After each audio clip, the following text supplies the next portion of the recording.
Hey everyone, this is David Jaffe, co-director of Twisted Metal for PlayStation 3. Now for these last few months, much of our focus has been on getting our graphics up to speed.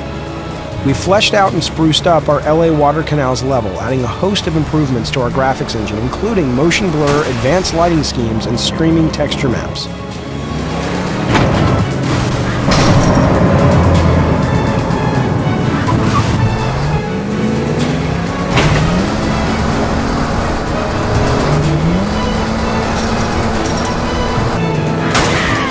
We've also added more life to the level with bars and gas stations, pedestrians, animating vegetation, and a variety of destructibles as well.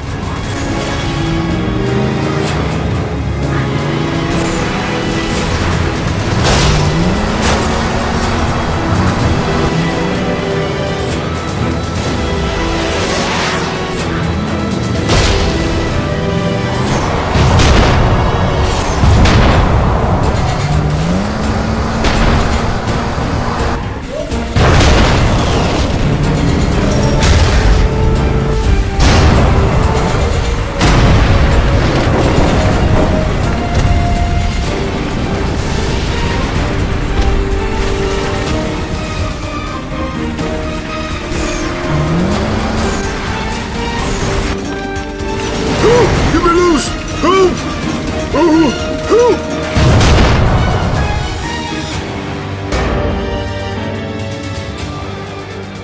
Now first we have Axel, a man forever trapped between two massive tires. His special attack lets him ball up into a giant war wheel that can easily crush his opponents.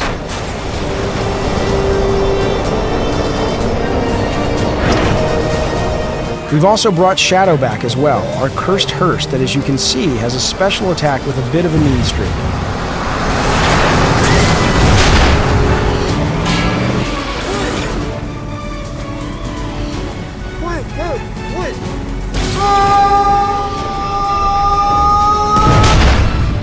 Now this vehicle's special weapon is a magnet that articulates out from under the hood of the car. Fodder vehicles can be sucked onto the magnet and then shot out as projectiles. Enemy vehicles can be sucked onto the magnet as well and then rammed head first into nearby walls.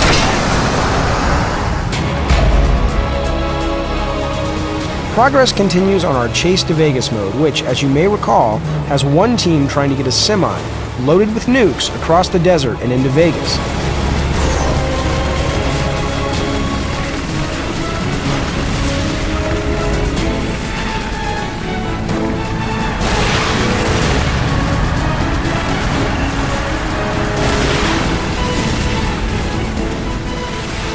If Team A can reach Las Vegas, they can detonate the bomb and blow up Sin City.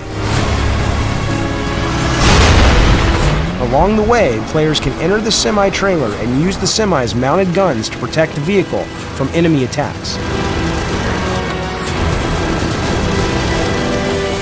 In this mode, the attacking team is able to damage areas of the level, like exploding massive chunks out of the suspension bridge, in order to slow the semi down and keep it from reaching its destination.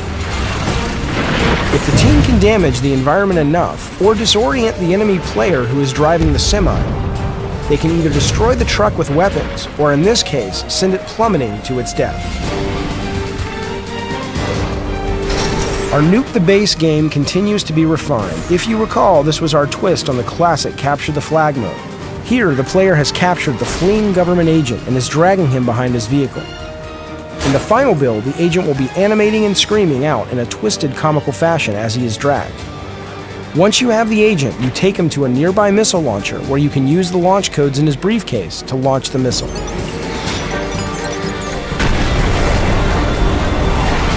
The enemy team can try and chase the missile down,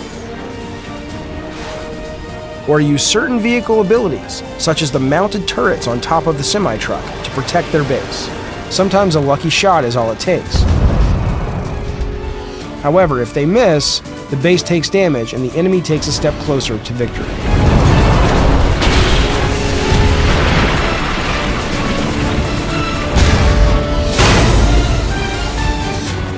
Our arena level is coming along, showcasing our first foray into outsourcing content for the game. The tight, confined space of this level, mixed with a high degree of interactivity, is already making for addictive, action-packed battles. The arena changes dramatically in real time, with walls rising and lowering to change the level's actual layout. Massive wrecking balls swing menacingly across the level's central bridge, threatening to knock players to their death. Giant luge-like tracks hang above the arena, offering players a great place to cut loose and hit top speed, while also threatening death around every corner and through every opening. Towering faction statues guard the exit of the arena.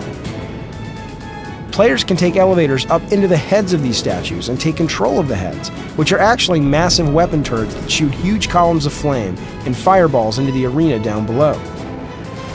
To make things even more dangerous, the lights of the arena periodically shut off, plunging players into a darkened battlefield with only their headlights to show them the way. This is our suburban neighborhood battleground. It's early in production, but even at this stage, you can see the potential for bringing chaos and destruction into everyday, relatable environments.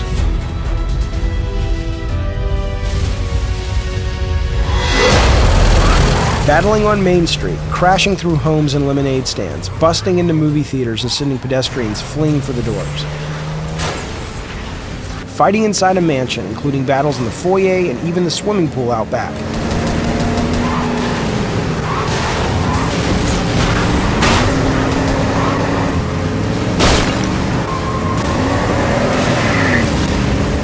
There's even an off-roading section to this level, which by next milestone will be a highly destructible cemetery or a very interactive golf course.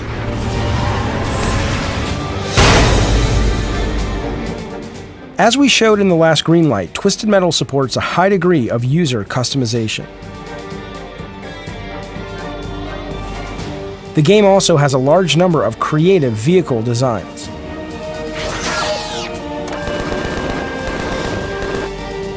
We're also making a change to the core look of our vehicles. We're adding more armor, barbed wire, and battle treatment to all of our cars in order to visually tie the disparate collection of vehicles together. So that's what we've been up to these last few months. We've got a huge amount of work left to do, but we hope the progress you're seeing gets and keeps you excited about what we know will be the best and most successful Twisted Metal game we've ever made.